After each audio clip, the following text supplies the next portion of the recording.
I feel like he gave me. You know, my dad used to always say like a simple quote, a very simple quote that we all know. He used to say, make your money work for you. But for me, imagine being 13 years old, 12 years old, and that's all your dad keeps telling you. It's like the advice, you know, the advice he has is find a way to make money work for you. So I feel like that right there is where it started. You know, I have to kind of attribute that to him. Get to the cake. I'm on a mission for millions, no matter how long it's gonna take. I could just see it already. Give me that new Benz or the Wraith. Watching my own back where I'm from, it was never safe. Yeah, need 100 M's up in the safe. Last chance, like a movie. Roll another one and get baked. What's going on, everybody? We here yet with another episode of Between the Lines podcast. I'm gonna be honest, I'm super excited for this one because we have a very, very solid guest, right? I'm gonna be honest, I didn't expect this to happen, you know, right this second or today, you know what I mean? But to be able to kind of be sitting next to an individual like you, bro, I appreciate you, Imran, for taking your time. I think this is the type of conversation that everybody needs to hear, you know what I mean? So if y'all tuned into any other episodes, make sure y'all subscribe, download, leave some comments. But today we have Imran Richie, entrepreneur. He's gonna go ahead and give you guys a formal introduction. So go ahead, the floor is yours, bro. Sure, man. First things first, man. Shout out to you for having me, bro. But name Imran Richie, 25 years old, entrepreneur, you know, businessman, and I'm blessed, bro. I'm happy to be here. I love it. And I mean, I'm super excited for this conversation specifically because I think this is going to be one of the conversations where we get to be very honest and transparent. But more importantly, I feel like we're two individuals who have a lot in common. Right. You know what I mean? I feel like, you know, since studying you from, you know, network marketing industry to just everything that you got going on right now. Right. Just real briefly, just talk to the people about, you know, where you are currently. And of course, I want to get to your upbringing and why you are the way that you are. But I do want to let's just start where you are right now. Just talk to the people about what you got going on right now, what's your motion, and for sure. For me, you know, right now I'm in a space where I'm evolving. You know, that's kind of the main thing that I would want to start with. And the reason I say I'm in a place of evolution is because, you know, seasons of transitions are important for where you're trying to go. And for me, I'm working on a few different things, you know, but I'm also in a spot where I'm also working on myself, you know. So for the past 6 months, I would say, I've been in a spot of working on businesses, but also perfecting who I am as a person or as an entrepreneur. Right. You know I love that response too, bro, because I feel like it kind of is the same thing, you know, vice versa, you know, even with myself.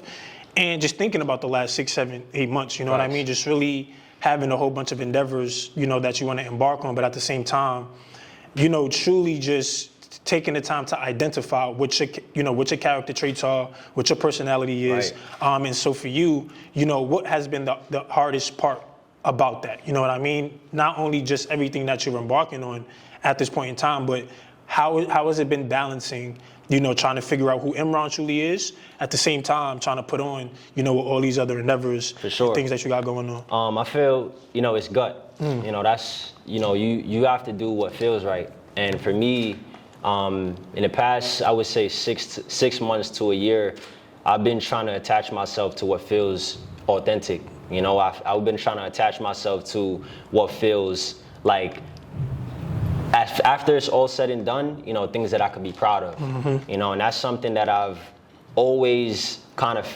foundationed myself on, but more so recently, I want to be remembered as somebody that, you know, has done great things and has accomplished great things and has treated people the right way. But more importantly, you know, somebody that is, I guess you could say, like a relentless person. You know what I mean? Like a relentless person. Yeah, I love that, bro. And this is another reason why I'm so glad to have you on, because I feel like with you, bro, you are an individual who is based on service. And what I mean by that is you care more so about the impact that you leave behind, more than anything. You know what I mean? So talk to me about, you know, where that comes from. Because I know, like, for me, I'm an individual who, and, you know, I get this a lot. I love just helping people. You know what I mean? You know, since before I started network marketing, just growing up as an individual, my parents have always taught me how important it is to just care for others. You know what I'm saying? So I know for you, that stemmed from something. I don't think that anybody just kind of, you know, grows up and just knows how important to, you know, people are. So for you, how did you develop that character trait of just caring about people and acting on service and really just wanting to be, like, where did that all come from, starting from young? You know, I feel like from young, it was sports, you know, just to be transparent. Being able to kind of get raised or be raised in kind of a team setting, you know, like basketball, you know, and for me, that was always a big part of who I am, you know what I mean? From the age of 6 to college, getting scholarships, you know, in sports, you know, having to deal with a team, having to have teammates, having to deal with a lot of different personalities, you know, a lot of different people along the way. Imagine having 15, you know, teammates, and I know you are a person that got line brothers, you know, so you could have a lot of different emotions, you know what I'm saying, a lot of different problems that people have going on. And one of the biggest moments of me being able to care for other people was my sister. You know, me being able to have a 9-year-old sister, it taught me a lot about being essentially a big brother. You know what I mean? It taught me a lot about what it looks like to be a leader, you know, a role model of somebody and have somebody following. I love that. I love that, because when you say that, I think about my nieces and nephews, man. Like, you know, me being the youngest, it's like, okay, that's cool, but just having my nieces and nephews, I could kind of relate to just like that responsibility factor that it teaches you, just to be protective, to provide, and just kind of get you ready for like what that responsibility feel like. And to kind of go back to just team stuff in regards to, I know you did play basketball, and I play football as well, so I can relate to that, you know, as well. So how did playing basketball prepare you, you know, or how did it prepare you for that leadership role, if that makes sense? You know what I mean? Like, what did it teach you in terms of today? Like, what did you take from the sport of basketball, from coaching or from practice, and how did you take what you learned and moved it over to where you are today? I feel like, you know, sports and life correlate. You know, I feel like sports and business correlate. You know, sports and entrepreneurship correlate. And you learn a lot of lessons along the way, you know, so the things that you go through, it's almost conditioning. You know, it's a subconscious type of conditioning, meaning that, you know, I was going to practice every single day. You know what I'm saying? I was a student athlete. You know, I remember in college, I would wake up at 5 a.m., you know, have to lift weights. After that, have to go to the gym, shoot shots, then go to class, then have another workout. But little did I know at the time, it was preparing me for the type of mentality or the type of work ethic, you know, the type of perspective that you kind of had to have on life, you know, learning to deal with people, you know, learning to deal with setbacks, learning to deal with losing, you know what I'm saying, learning to deal with the wins, learning to be humble, you know, after you had just had 30 points, whatever the case may be. Cooking on the court. You feel me? So it was. Did you play point guard? Yeah, point guard. So, you know, that's kind of a leadership role too, you know, your quarterback almost. Yeah, and where did you, so you was talking a little bit before we started rolling the cameras, but you grew up in New York. Right. You moved to Jamaica, and then you came back to New York. Yeah. So did that play a role? Did that affect you in any way negatively? Not in a positive way, but as a kid, you know, going from one place to another, and it might not have been nothing bad or anything, but just traveling at a young age and kind of, you know, going all over. Did that affect you in any way, or how did you So I would say, so I'm born in Queens, right? So born in Queens General Hospital. Moved to Long Island, right? And I moved to Jamaica for about 5 years of my life. Got you. And the reason why my parents sent me to Jamaica to kind of live with my grandparents was to get cultured, you know, to get rooted, you know, because at the end of the day, I have parents who are immigrants. You know, they came here. My dad came here when he was 35 years old. My mom came here when she was 25 years old. And, you know, for them, when you're coming from a different country, it's hard to be able to have less resources. So when you're a person that has less resources, you have to learn how to become more resourceful. Yeah.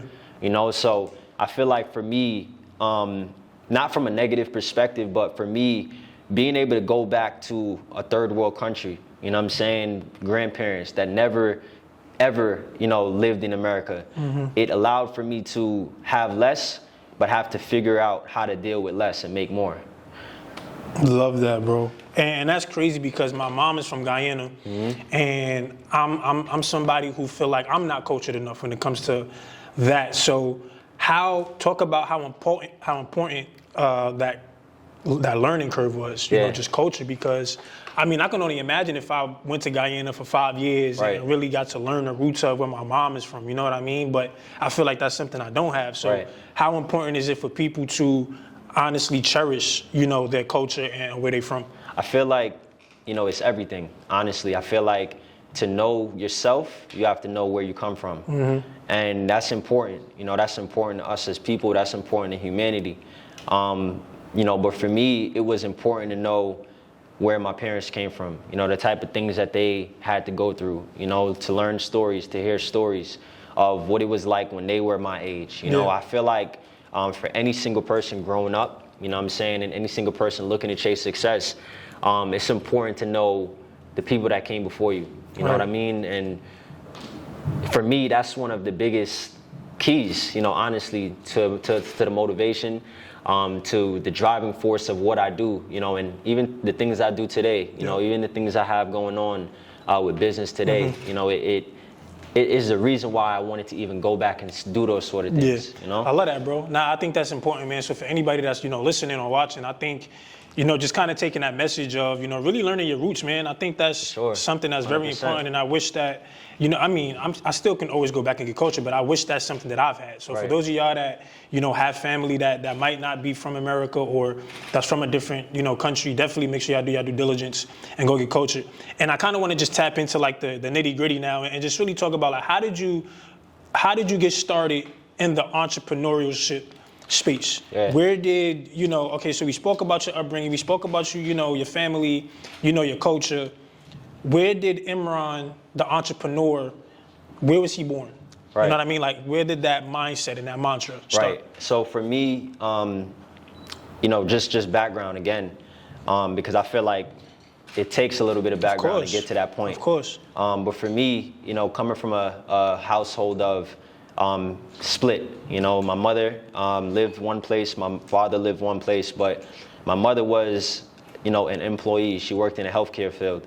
Never had an entrepreneurial mind, you know, like a bone in her. She hated the fact of it, you know, just because of the lack of security, the lack of not understanding what the future holds. But my dad, I would have to say, subconsciously growing up, he instilled some sort of entrepreneurship in me, you know, and I wouldn't say he's a full-out entrepreneur. Honestly, I wouldn't say he's a successful entrepreneur, but the mindset of an entrepreneur, I feel like he gave me. You know, my dad used to always say like a simple quote, a very simple quote that we all know. He used to say, make your money work for you. But for me, imagine being 13 years old, 12 years old, and that's all your dad keeps telling you. It's like the advice, you know, the advice he has is find a way to make money work for you. So I feel like that right there is where it started. You know, I have to kind of attribute that to him. But for me, you know, I went to school, graduated college, studied accounting, you know what I'm saying, and I worked, you know, so I remember the first time for me, kind of the thought of entrepreneurship after college was I had an internship. And the internship, you know, I went to school upstate New York and the internship was in the city. So I took a train every single day after practice or before practice to... Because you were still bowling? Oh, okay. So while I'm the captain of the team, you know what I'm saying, I would go to the internship and come back and come to practice. Sheesh. So the thing is, I had that internship for 6 months, and as a college student, you know you're not getting paid. Yeah, right. So I'm trying to, you know, work on campus to be able to fund me going to the internship for 6 months that I wasn't getting paid for. Right. So I looked at it as I was an entrepreneur at that time because I'm working for no money. Got you. And, you know, for me, I read the book in college, Rich Dad, Poor Dad. Great book. Highly recommend. 100%. And for me, you know, I remember in the book, Robert Kiyosaki, he said, entrepreneurs, they work for free. And I remember myself, you know, at that moment, I graduate college, I get a great job, honestly. I get a great job. And I remember myself happy at first. You know, I'm there for a year, happy at first. You know, imagine being the person from your friend group to come out of college and you get the job. $50,000 at the time. I'm ecstatic. You think bro. that's it? You think that's a lot of bread? I think that's it. You know what I'm saying? So for me, I started a business a year after. started 2 businesses actually. I started my own tax business because I looked at it and I said, if I'm working as an accountant, let me try to build the foundation to start my own thing. And even if it's small at first, it'll get somewhere. So I did that. I did that with one of my closest friends. And I also started another business of a cleaning service right before COVID. Okay. Both of them failed, you know what I'm saying? But that was the moment that I learned. And I have a crazy story, bro. Yeah. Crazy story on the tax business. It was actually with Prince Donnell. Oh, okay. Prince Donnell, I know, do you know about the jumping jack? Yeah, I know about what he got going on. Right. Yeah, for sure. So he, back in when I graduated from school, Prince Donnell started the company that he has now. Right. That's on social media that he's, doing now, scaling now, that's thriving now. But he started it. He started a company called Jumpin' Jack Tax. And I remember me and Prince Donnell got on the phone at the time when he first launched the company. That's crazy. Crazy story. And I owe him just a lot of my confidence when it comes to entrepreneurship today. Because I was the very first person to ever join or build with him. Yeah. Build with him. So the tax company that I started, crazy. Nah, I did not even know that's crazy. So the tax company that I started, it was through the services of Jumpin' Jack Tax. Got it. And at the time, remember, I'm working for a year. I had saved up some money. I had like $6,000 in my bank account. And I got on the phone with, Prince Donnell. He told me that the investment is $5,000 to start. Oh, he probably was like, damn, I only got $6,000. I only got $6,000. The investment is $5,000. And at that time, moments in my life started to click. Yeah. My dad saying, find a way to make your money work for you. Me going to college, studying the book, Rich Dad, Poor Dad. And this opportunity came. So I did it. $5,000, and now I have a tax business. I have like $1,000 left. And for me to kind of answer that question that was my introduction into entrepreneurship, because I started the tax business for $5,000 and I didn't know what I would get back from it, Wow, bro. And when tax season came around, I made like $150 total and I stopped the business. Wow. I ain't gonna lie, that kind of just like shifted a lot, bro. Because I got a lot of facts about you and your businesses, but that's something that I don't think a lot of people probably knew for real. So, and shout out to Prince Donnell, man. For those of y'all who don't know him, he's, doing very well. Shout out to Jumpin' Jack Tax and your businesses, man. Facts. Definitely a solid dude. But for you, man, like, to kind of know that that was your first go around. Yeah. Through that experience, though, and that failure, just for like any entrepreneur that may be starting, or for anybody that might, not have the confidence to just start that. Right. Like, what's something that you would say to an aspiring entrepreneur or somebody who lacks that confidence to like really say, you know what, let me just trust my gut and just trust my heart and make that move. You know what I mean? 100%.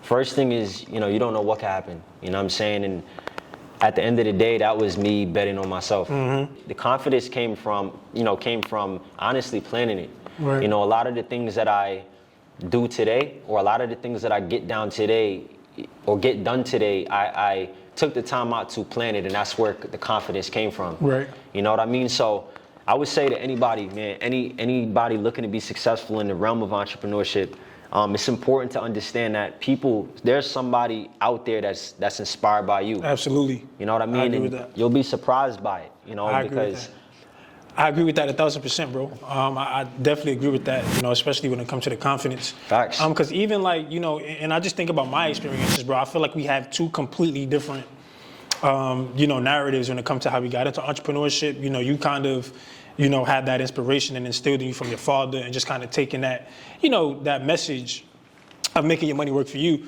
But for me, it was just really more so like a, let me just try it out type of thing. You know what I mean? Like, I think for you wanted to do it, but for me, it wasn't like, let's just see where it go. Right. You know what I mean? Like, that wasn't like my go-to. So I kind of want to dive into now, like, let's talk about how you tapped into network marketing now. You know what I mean? And, for those of you who don't know, myself, as well as Imran, we was a part of a great network marketing company. And honestly, I'm forever grateful for it. It's taught me a lot. But I'm going to just go ahead and be honest, bro. Like, it's 20, how old are you? 25. 25-year-old. He made $1 millionaire, right? For sure. 25-year-old millionaire. He's touched $1 million in network marketing. So before I even get into, just the details of it, bro, like, how does that And how does that feel, bro? 25 years old, young, making over $1 million in network marketing. I've made great money in network marketing as well, but I mean, touching $1 million is life changing. So what did that do for you in terms of, I know that now I know what this feel like. It's like I can't go back to nothing less. You know what I mean? So like, what did that feel like for you, bro? Like when you saw that first $1 million within your company? That's crazy because that's probably the first time I ever really got that question. Yeah. You know what I mean? But for me, I feel like once your mind gets to a certain point, it has a hard time coming back. And for me, making $1 million, over $1 million is something that everybody always dreams of. But it becomes a lot different when you do it, or it becomes a lot different when you're in the moment, because things happen so fast, that you need the right guidance around you. You need the right people. You need the right company in your ear to know, the character that you need to sustain it. Right. And not just from a what are you doing with your money standpoint, but more so, how you're treating people. Mm-hmm. Because it's easy to make the type of money, go from a point in time where you're not making anything to a point in time where you feel like you have everything, and now you start treating people a certain way. Yeah. Now you start overextending and spending your money. So for me, the feeling was amazing, but it opened my mind to new heights or new capabilities of what I was capable of as a person. Man, that's crazy, bro. Everybody wants to make $1 million. You know what I mean? Like that's the dream. That's the dream. What is the responsibility of it now? You know what I'm saying? Like, I'm making $1 million. This is the dream. I can take care of my family, all of that. But you said, a very good thing in regards to like the character behind that. 100%. It could have been easy for you. And I watched you since, coming into this space. And you're somebody who's been genuine from the jump. So how were you able to keep that and maintain that character and not let it, affect you or make you act any different? Right. Like, how did you keep that? For me, it's a tight-knit circle. For me, it's a very, very tight-knit circle when it comes to, as you start to climb the ladder in success, I feel like the people that were there before everything matter the most, and I don't mean people that may want things. I mean people that if you were to lose it all, they'd still be here for you today. Yeah. So for me, the responsibility of it, man, is it's everything. There's a lot of responsibilities because, you can want what people have, but you have to carry the burden of what they carry, and that's one of the biggest things that I always kind of looked at. All of the success that I wanted, even more than I already had, I always ask myself first, before I want what they have, can I handle the type of heat that they take? And, the type of heat that came with people knowing your income, you know what I'm saying? It's a certain way that you have to answer questions because you can't fake like you don't have it. Right, exactly. You know what I'm saying? You can't, to your parents, you can't fake like, you can't do this or you can't do that, So for me, it was an amazing opportunity to be able to see who I truly am through the whole process. And when you was going and like through that phase of, obviously people knowing your income and all of that good stuff, did anything change with your family? I mean, I'm sure nothing's changed, but like, did they look at you like, okay, Imran can take care of everything? Like, how was that battle once they knew you was a millionaire and it was like, okay, Imran could take a lot of the responsibility? Was that ever the case, or like, was it just like a? For sure. It was, for me, it was, great. Glory to God, it was never the case, For me, just the type of family or support system or people that are in my corner, it was more so me wanting to do it. Mm-hmm. My mom, my dad would tell me, it's okay, we're good. Regardless of the things that I tried to do, they would tell me like, it's okay, you're good. It was to the point where one of my biggest accomplishments or most heartwarming accomplishments, through that process of acquiring some of those resources, was helping my mom move from Queens to Long Island, and I remember giving her a huge lump sum of money to be able to move, her and my sister, and she almost didn't take it. Wow. You know what I'm saying? She was. That's crazy. And it's crazy to just see it. Nah, that's love, bro. And you speaking about that makes me think back to that. When I saw that post, I don't know if it was the same exact post, but I saw you post, I don't know if it was you buying property or it was that. So Right. if I can recall, it was probably not too long ago. Right. You were signing some papers. You put the post on Instagram. Yeah. Was that your first property that you purchased, or first what was that? So, Can you talk about that a little bit? For sure. So for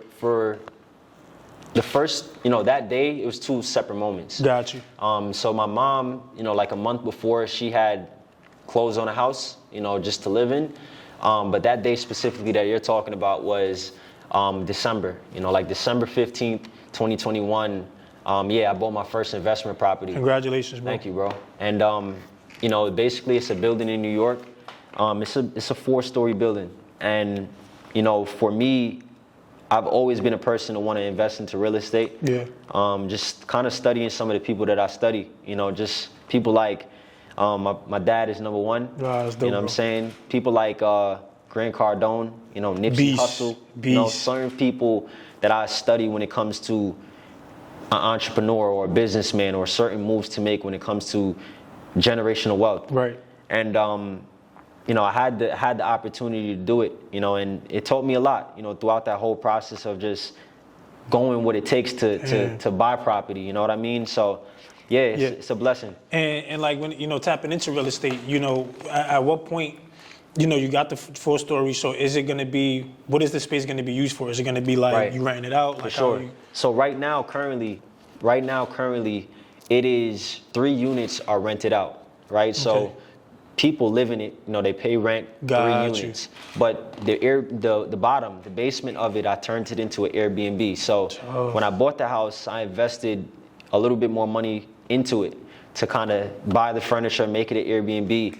But the ultimate vision for it now, what I'm saying, because things change. Yeah, of course. Things evolve. It's trial and error as you go. But as I'm starting to go through the process of what it feels like to own real estate and the type of things that you can do with it, I start to see a different vision that I once saw when I first got it. So for now, for me, moving into January, some of the plans for it is every level. I plan to make the entire building an Airbnb. Tough. So instead of having people pay a set amount for rent and limiting the earning potential, to just somebody paying $2,600 a month. Right. One Airbnb is doing twice that. You see what I'm saying? So just as Numbers game. Yeah, it's a numbers game. Numbers game. So just as an entrepreneur and a businessman, I kind of have to do what's best for Business. Yeah. What was some of the challenges behind that? You know what I mean? Like I know everybody. I mean, of course, you have the money to be able to do things like that, but people don't really realize what it takes to get stuff like that 100%. done. You know what I mean? So, what were, if any, some of the hardships that you might have had? Getting your first real estate 100%. property, and especially being in New York. Right. Where obviously. Everything is inflating. 100%. New York is extremely expensive. So, like, what was that entire process like? Yeah. If you could elaborate on that just a little bit. For sure. The process was eye-opening, and kind of the way that I went about getting real estate. I talked about it, but the people in your corner. So for me, my mother. I remember one conversation one day. My mother was like, why don't you look to get real estate? And, at the time I wasn't really at a spot where I was thinking about that on my mind. I was just living a little fast, but, having good people in your corner, listening to, mom in certain circumstances, she told me, she said, let's do it. Out the application. It's a crazy story. And, she filled out the application and I just went along with it. So as I start to, I guess, go on the hunt for real estate now. At first, I kind of shot low, so I shot for a house. It was about $400,000 at the time, and that was my first time getting into real estate. So I didn't know the process. I didn't know the down payments. I didn't know the extra fees that come along. I didn't know the process of the credit and the bank statements that you have to show and everything that it comes along with. But the process took 9 months for me to close on a house. And I remember my mom, after I closed on the house, I remember, she's saying that it was one of the first moments she really got to see who I was and what I'm about. And it's not because of the achievement. Right. She said, son, you may not have faith like you think you do. Wow. Promise. And that moment stuck with me. She said, you know, during the moment, during the process of it, I could see those 9 months, that 9 month, that kind of God put you on hold. Damn. You know, you were doubtful at certain moments, and I had to check myself. And that was one of the biggest, I guess, blessings through the whole process of the real estate that I appreciated.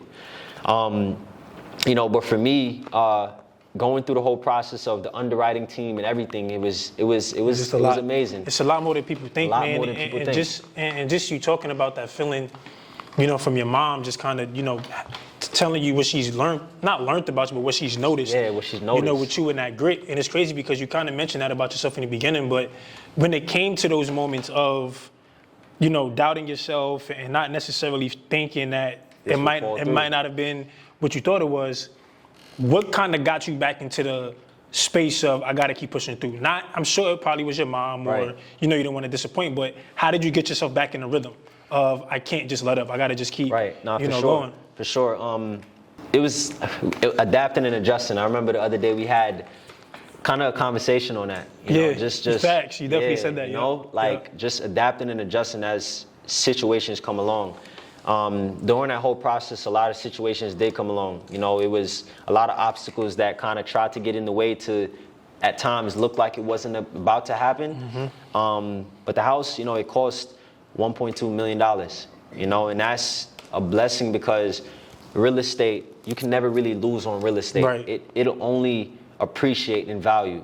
You know, it may not do it right now during times of recession or during times of a market not being good, but eventually there's going to be moments when one day that building is worth $2 million. Right. You know, so I don't know when that will be, but it's okay because I'm not thinking that short term. Got you. All about longevity. All about longevity. I love that, man. I love that. And that kind of, you know, speaking about longevity, I think that's super dope. But I'm going to kind of backtrack real quick because I wanted to actually, you know, ask you this question. What have you learned the most throughout your time in network marketing? You know what I mean? Because I feel like network marketing is an industry that can teach you a lot of stuff. You know what I mean? That you can take with you in any endeavor, right? You know, from communication to just like business savviness 100%. To just preparation. Like network marketing is a great industry, and a lot of entrepreneurs, believe it or not, started network marketing. Right. You know what I'm saying? So to kind of backtrack real quick, because I forgot to ask you that, and I definitely want to throw that in there. You know, what did you learn the most throughout your time in network marketing? Throughout that time? Man, it's so many lessons. Yeah. Honestly, it's so many lessons when it comes to getting into network marketing and what it has done for me as an entrepreneur, as a businessman, as a person. You know, but one thing that I can say is just the ability to understand how business works holistically. You know, so I've always been a person when it came to business, in the space of network marketing, to reinvest back into the business a lot. You know, so for me, a lot of income, a lot of money went back into making more money, you know, in terms of events, in terms of a lot of different things when it comes to the network marketing space. So I feel like the biggest thing I've learned is through trial and error, through the experience, you know, of everything, just as an entrepreneur and as a businessman.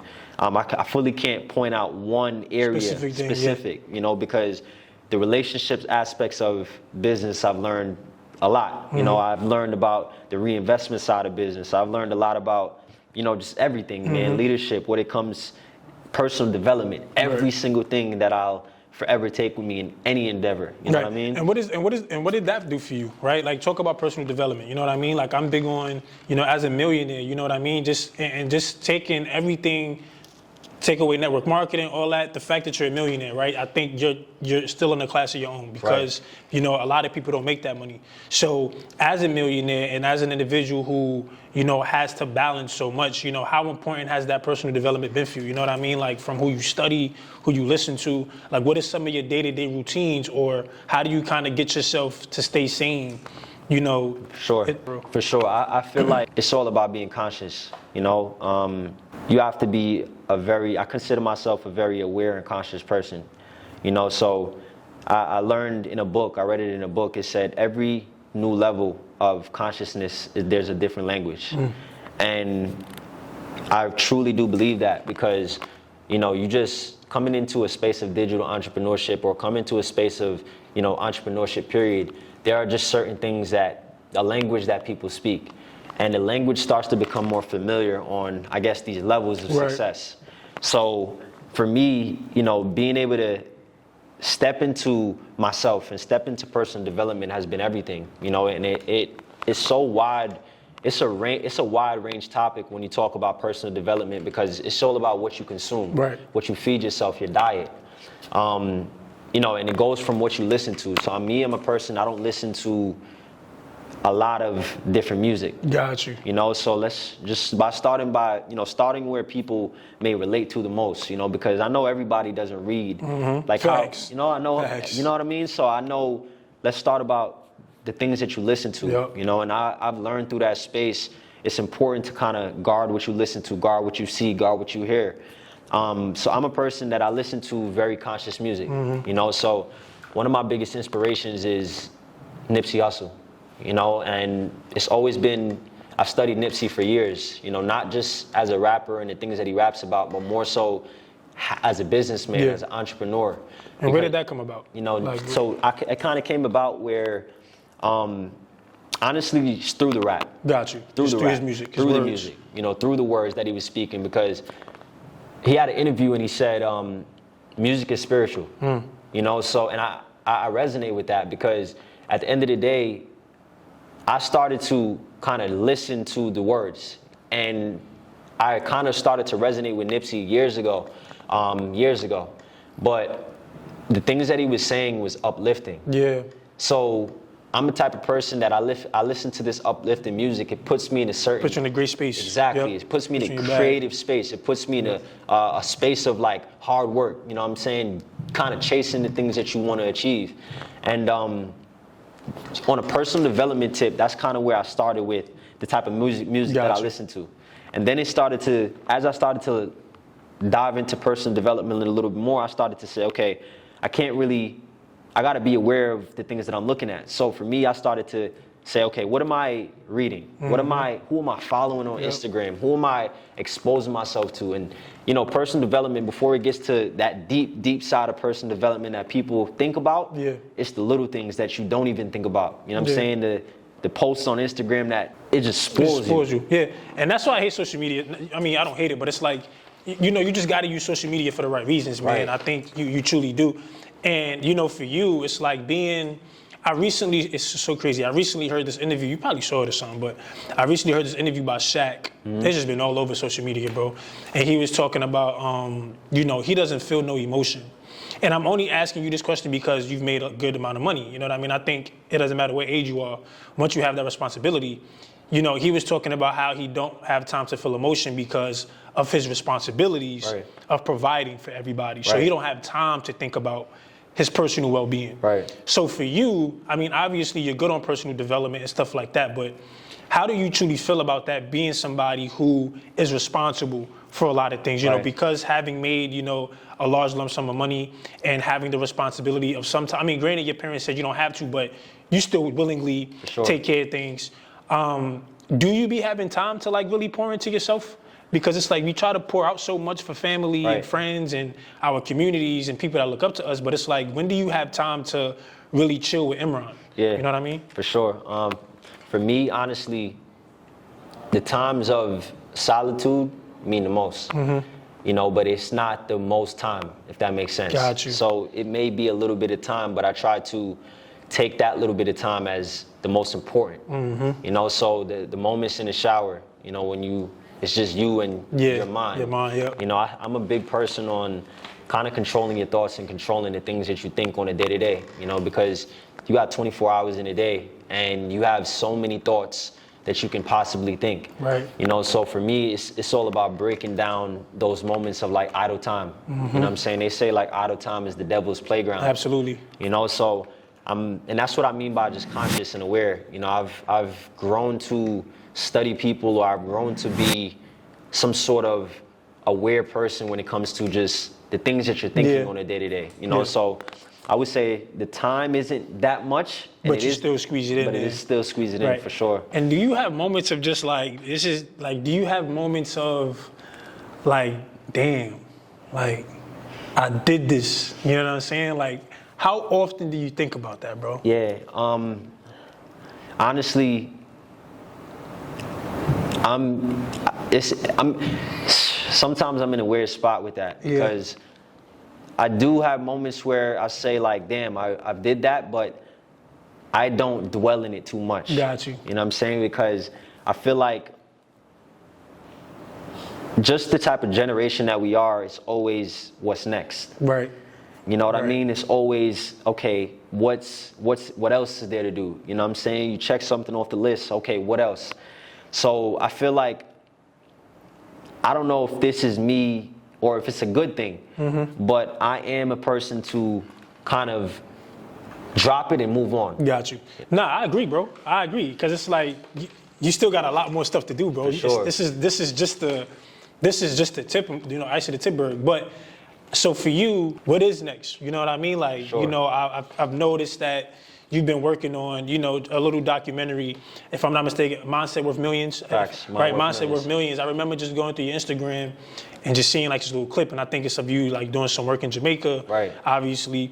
So talk to us about Mindset Worth Millions and where did that come from, and For sure. how did you kind of get that off the ground? So, the documentary, the name of it is Mind Worth Millions. Mind Worth Millions. And basically, the things that I'm working on now, kind of where it's all about evolution. Right. For me, it's all about the ability to evolve, because I feel like if you don't evolve, you'll ultimately become a thing of the past. Yeah. And I feel like as an entrepreneur, as a businessman, as anybody chasing success, it's important to adapt. Adaptability, back to that word again.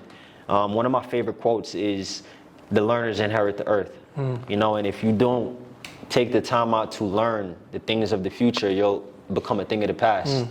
And in all aspects of life, I feel like when we look at some of the most successful people in life, period, they've taken the time out to evolve. They've conquered one thing, in a sense, and they've been able to evolve and conquer other things or other avenues. And that's kind of something that I've prided myself on, or been kind of taken in personally, when it comes to the things that I'm doing. So, one of the biggest things that I've been working on is the business in Jamaica.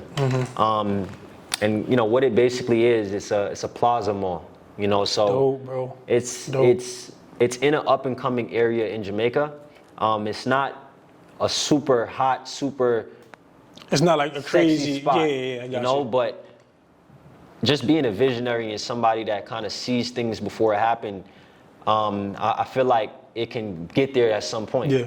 So I've been taking the time out to essentially change everything with the plaza, change everything with the structure, change everything with the looks, just change the environment around it, So that's one of the biggest, I guess, projects that I'm working on. But Mind Worth Millions, it's essentially a documentary, but it's also a brand. Got you. It's also a brand that I've been cultivating or developing within the past 9 months, I would say. And the way it came about, it was essentially like self-talk. Got you. What I mean by that is, I feel like this is how I feel about myself. And I feel like it was an affirmation or a reminder for me during some of my greatest moments or some of my lowest moments. That no matter where you are, no matter what you make at the time, your mind is what's worth the millions. Right. And I kind of always being somebody to impact, always being somebody to uplift and inspire. I wanted to essentially leave a legacy of some sort. I wanted to leave something that can empower somebody, because think about it, bro. I know both of us know people that are dead broke right now. Bro. And but for a fact that they're thinking the right way. Exactly. They know that they're about to get up out that situation. Exactly. And that's kind of what it represents. I love it, bro. And I love that for you, man, because, just kind of, it just makes sense with everything that you got going on, bro. Like, Mind Worth Millions is literally a movement. It's not even just about, a name or a title. It's literally what you do. It kind of makes me think about, my brand when I think of Good Vibes Only, bro. Right, it's like, exactly. I represent that. Exactly. It's about just really uplifting and giving people that good energy. So, and you mentioned legacy, bro. Like, you know, how important is the legacy aspect, right? Like, how do you plan on leaving that legacy? Is that going to be something that you plan on passing down to your family? Right. You know, you got your sister. Sure. Like, you know, how exactly do you plan on leaving that legacy when it's all said and done? So for me, you know, it's to carry out life's achievements or life's doing now. Yeah. You know what I'm saying? For me, I just made a post about this, but my ultimate goal is to find a way to become immortal. You know what I'm saying? Because, you know, in life, everybody's gonna go. Yeah. And I started to look at it, you know, just being able to make money in this world is not enough. Yeah. You know what I'm saying? There are some people that chase money and there are some people that chase legacy. Yeah. And I've always prided myself on kind of having a different perspective just than the average or the normal or, you know, just majority.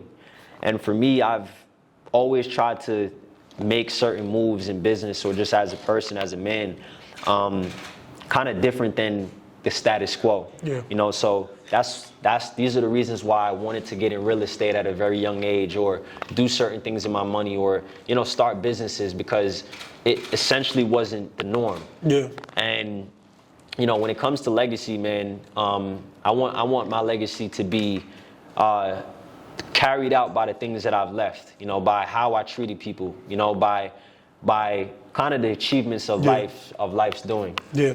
And then that's deep, bro. That's super deep. Because, you know, just legacy, I think that's just important nowadays for anybody, man. Just having something left behind because it's not just about the money that you've made or, For sure. excuse me, the money that you have. It's really about how are you putting the people that you love in position Right. To succeed and do well after you.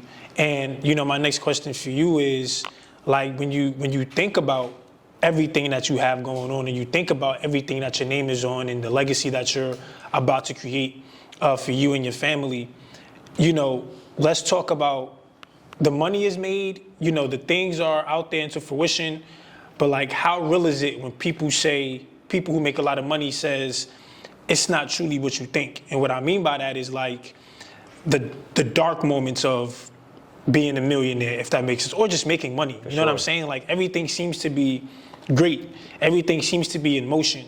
But there's always some people who says it's not just about the money. For sure. It's not about the chains. It's not about the Jordans. It's not about the designer. Right. It's really more so about, you know, you. What makes you happy? Yeah. How important is that for you, bro? Like really being 25, but we're still young. You know what I mean? 25.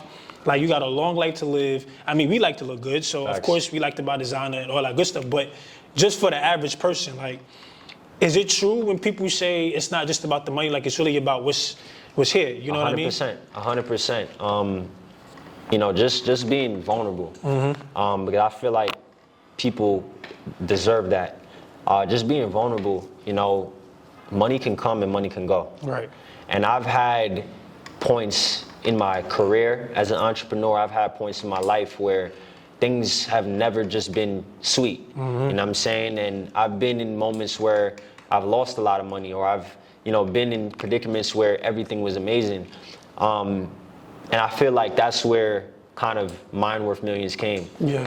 It started from a standpoint of it's not about the money. Yep. You know, and your mind, like what's really in you is what really matters, because at the end of the day, you know, it's true. When you make a lot of money, there are moments where you still cannot be happy. Yeah. You know what I'm saying? If you don't have people to spend it with, or you don't have people to just cherish you from a genuine standpoint. Yeah. You know, the other day my dad just turned 60. I know. I just saw the videos and shout out to him, Pops, man. Yeah, shout out to him. But, you know, we were walking out of the restaurant and I was speaking to my friend and I told him, I said, this is probably the one moment in my life where I realized how blessed I am in other aspects other than wealth. Wow. You know, just being able to just take your dad out or anybody that you love out and just speak. Celebrate. Just celebrate. You know what I'm life. saying? Because 60, you don't know how much longer, and that's just being transparent. Yeah, of course. You feel me? And I started to realize that there are so much more aspects in life that make you rich. You know, there are so much more aspects in life, and I always used to hear people say, you know, if you don't take care of your family, you can't be rich or anything, man. But I started to realize that as, you know, just during my experiences in life. That's deep, bro. And that's crazy because, you know, I recently made a post as well on my Instagram, just really telling people, like, it's so much more to life than just, I'm a workaholic, you know what I mean? And likewise, I've realized that, you know, it's a good thing because I remember that post. Yeah, it's a good thing because you want to put on for your last name and your family and all that, but it's also a little bit traumatic because you don't realize how short life is. You miss moments. You miss moments, bro. So I had to really, I don't know what it was about the day before yesterday, but I had to go on my Instagram and just put a post up like, take it from me. For sure. Like being somebody who loves to work hard, who loves to obviously go out there and get it, that's cool and all, you know, providing and taking care of your peoples. But it's like, what about the moments that y'all have together? Right. You know what I'm saying? Like, what about being able to take your pops out and celebrate and stuff like that? I think people need to really start to understand that while you're working and while you're doing what you do, find a way to have that healthy balance. 100%. You know what I'm saying? And my question to you is, how did you do that? I mean, of course it's easy to because, you know, when you make money, you can do whatever you want. But like, how do you truly find being a workaholic and being somebody who's always busy and trying to do things to, again, put your family in position because you speak about legacy. How do you find a healthy balance of, okay, while I'm doing what I got to do, let me make sure I'm making time for what matters the most. 100%. You know what I mean? And still being present. Right. Not just being there, but being present. You know what I mean? 100%. For so long, you know, I was a person that didn't know that answer. I felt like as an entrepreneur, you know, just chasing the success that I've acquired thus far, there are a lot of moments that I miss, a lot of birthdays of my little sister, a lot of birthdays of my dad, a lot of birthdays of my closest friends, my mother. But one thing that I did start to realize and make the adjustment on was to include them. You know, was to include them into business, include them into what was going on. You know, include them into the events, include them into, you know, just the plans that you have, and kind of make that two worlds clash or collide. You know, for so long in the beginning of my journey, it was either family or it was either me trying to chase millions. You know what I'm saying? It was either family or me trying to become the best version of who I thought I could be. And for me, you know, I started to realize recently, I can't even, you know, lie to you, that those two worlds can collide. You can have, you know, your little sister learning and seeing all of the little things that you're doing to chase the success, and she can learn from it instead of just seeing it from the outside. Got you. You know what I mean? That's deep, bro. Yeah, that's deep, man. I just feel like that's really something, like there's a disconnect between that. And I just really wanted to be vulnerable and let people know that, like, you know, it's cool to try to be a superhero and just be so locked in, but make time for yourself and your family, because now that we know this, you know, mental health is starting to be a big thing as 100%. Well. You know, and I think a lot of people faces that because they don't realize, they don't know how to truly cherish and embrace themselves. And my next thing for you is going to be, you know, so we speak about Mind Worth Millions in a documentary. What is the biggest thing that you want people to take away from that? You know, so that's a little bit about legacy, but when somebody hears Mind Worth Millions, you know, what do you want them to truly take away from, you know, Mind Worth Millions? You know what I'm saying? Right. For me, you know, I want it to be a piece of me left with the world. And, you know, I want it to be where when people hear the word or the phrase Mind Worth Millions, you understand that where you are is not who you are. And I mean that in the positive way, or I mean that in a negative way, meaning that, you know, you can be a multi-millionaire and where you are is not who you truly are. Absolutely. The money's not, it doesn't make you. Absolutely. And the lack of money doesn't make you either. You know, what you make, your wage, you know what I'm saying? We were just speaking about it, but there were moments when I didn't have $1 million. I didn't touch $1 million. I didn't make $1 million, but this is how I was thinking at those times. And you made that million. And I made the millions. And that's the thing that I wanted to kind of leave with people, the inspiration of where you are is not who you are. What you make is not what you're worth. Your mind is what's worth the millions. I love that. And what goes behind, so let's talk a little bit just about not personal, but what goes behind being a millionaire in terms of, or just being somebody who have, who reached the level of success that you have, as far as your team. Right. You know what I mean? Like, so not just your family, but who are the people that you must have in place to be a successful millionaire? Like, from budgeting to traveling to, planning, whatever, assistant, 100%. you know what I mean? Because you have your assistant, she does, you know what I mean? So it's like, in order to be a successful entrepreneur, I know that there's a team, right? How did you decide who was a part of that team? And again, what are those roles like, surrounding you? For sure. So it's a beautiful question. First thing for me is when it comes to being an entrepreneur, when it comes to scaling yourself and scaling what you want to scale your businesses, finances are a major thing.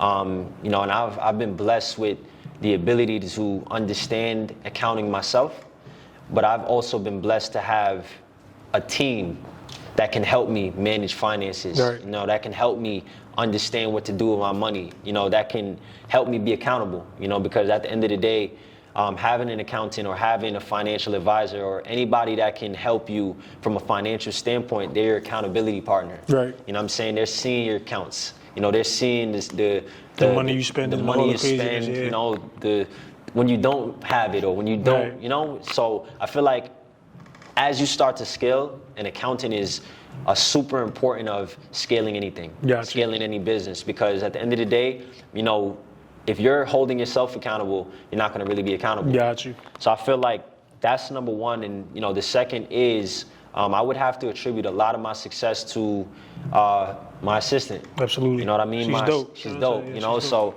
I actually, I met, the person that I work with about 2 years ago. And I remember there was a moment in time where I wanted to take things to the next level. Mm-hmm. And I remember telling myself, man, if I had an assistant, my life would be easier and I could focus on taking what I have to take to the next level. So I feel like as you start to scale, it's important to give other people the opportunity to see your vision and have a hand in your vision. Right. So for so many people, you want to be the man forever. And being the man forever or having 100% ownership of what you have going on can essentially lose you a lot of money. Right, bro. When it comes to the second person, I guess, on the team that you could say that helps the success, it's important when you're scaling to what you want to scale to financially, an assistant, somebody, for me to schedule things, somebody for me to kind of just have a secondary eye on the things that I may miss. Got you. I love it, bro. And I had to get to that because I think people need to understand that. I mean, a lot of people like to use this thing called self-made or stuff and don't realize how important it is to have a team. You know what I'm saying? Like, I think about stuff that I got going on. Like, I wouldn't have been able to start this podcast without him. You know what I mean? So it's like having the right people to truly help you elevate. And how can I ask this question? How did you so it's one thing to have an assistant, it's one thing to have an accountant, it's one thing to have them doing what they're getting paid to do. Right. But does it start to grow and become an actual relationship? Like, how did you build that rapport outside of just paying business, them, doing your job? You know what I mean? So, I mean, obviously, they see what you're spending, you're paying them to do their job, but at what point did it become, dang, my assistant is that's my friend now. Right. You know what I mean? I truly trust you, I respect you. I'm not just looking at you now as I'm just handing you a check or whatever the case may be. So for sure. How did you get to that point? If you did. Yeah, for sure. 100%. I feel like that's important. I feel like that's how things organically and genuinely grow. Yeah. Because think about it, if your accountant is understanding or caring for you from a standpoint of truly wanting you to get to where you want to go, they're going to kind of hold you more accountable, and that conversation is going to be a lot more transparent. Right. Because it's one thing to want an accountant, but honestly, I don't want an accountant. I kind of want a brother. Got you. You feel what I'm saying? I don't want an assistant. I kind of want somebody that is a friend. But also being able to have those tough conversations when things are not what it needs to be. You know, so I feel like there's a balance of, you know, just the relationship. You know, there's an understanding, there's a balance between it. Yeah, I love that, bro. And just a few more things I want to tap into before we wrap it up. And talking about, you know, just friends and wanting people that you truly care about, like, talk about what that was like, or how did that change? You know what I mean? Like, once you started to get, you know, to certain levels of success, I'm sure you have people that you obviously your best friends or people that's still day ones.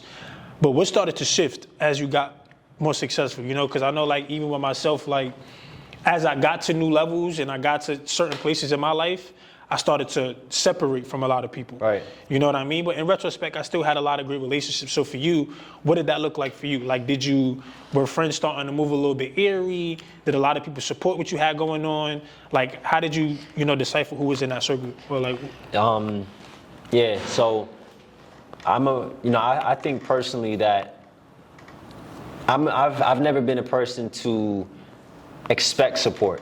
You know what I mean? I've never expected support. I understand the game of what it comes with. Right. I think that anybody looking to do anything successful or major or big or whatever the case may be, you prove first and then support comes after. Right. You know, so kind of stepping into certain opportunities or starting certain things, it came with, you have to prove it. You know, you have to prove that you're worthy of the support first. Right. And, you know, I did lose a lot of friends along the way. You know, stepping into network marketing originally first, I did lose an enormous amount of friends. Right. You know what I mean? People did watch me. But nothing. Do the entire thing from start to finish to what it is today. And I feel like that's one thing that I learned, that the process is always going to continue to be like that. Right. You know, you're going to go from one thing and it's going to be the same exact thing all over again. You know, you're going to lose. You're going to have to separate to elevate. And there's going to be separation at each levels, but it's important to maintain and foster certain relationships that you truly see the value in long term. I love it, bro. And, you know, what are some tips that you could give? Not tips, but like, what are some things you could say in terms of investments? Like, what do people of your magnitude, what do they invest into? You know what I mean? Like, I know, like, for y'all, it's always real estate, crypto probably. Right. So talk to me a little bit about, like, some of the investments that you know that you've tapped into, if you can, obviously. Definitely. So that way people can know, like, damn, okay, this is how they don't just make $1 million, but they could keep it. Right. You know what I'm saying? No, definitely. You know, and that's kind of next levels for me. You know, making $1 million+ and having millions of dollars are different things. Got you. So for me, you know, it's new levels, new things that it comes with. So for me, things that I've kind of invested in, you know, obviously is real estate. Real estate is something that I've always loved. Right. You know, like I said, just studying some of the people that I've studied. But also, you know, during the past 6 months, 9 months, I've been taking the time to educate myself on things like Web3. Talk about that a little bit. I don't know too much about Web3. Nah, definitely. So Web3 is essentially the evolution of the internet. Okay. And coming from the digital entrepreneurship space, it's important to understand the future. Right. It's important to understand that, you know, we're moving into the future right now as we speak, every second. Facts. You know, in Web3, it's essentially the newest version of the internet that is being created right now. Gotcha. And to kind of understand Web3, you have to take it back to what Web1 even is. And Web1 is like the origination of the internet. Gotcha. Right? So in 1994, I believe, the internet originated, it started. But the Web1 was the version of the internet where, I don't know if you remember this, but I remember logging onto the internet and it was like a big encyclopedia. It was just information it was like one page. Just one page full of just straight info. Just info. I know what you're talking about, yeah. Right? But at that time, you know, and as we start to talk about it, it's gonna start to make sense to you. But at that time, Web1 was, we were consumers, right? So we could only go on there and we can only get information. Yeah. Right? We were essentially the consumers of the world. There were no advertisements. There wasn't anything. Right.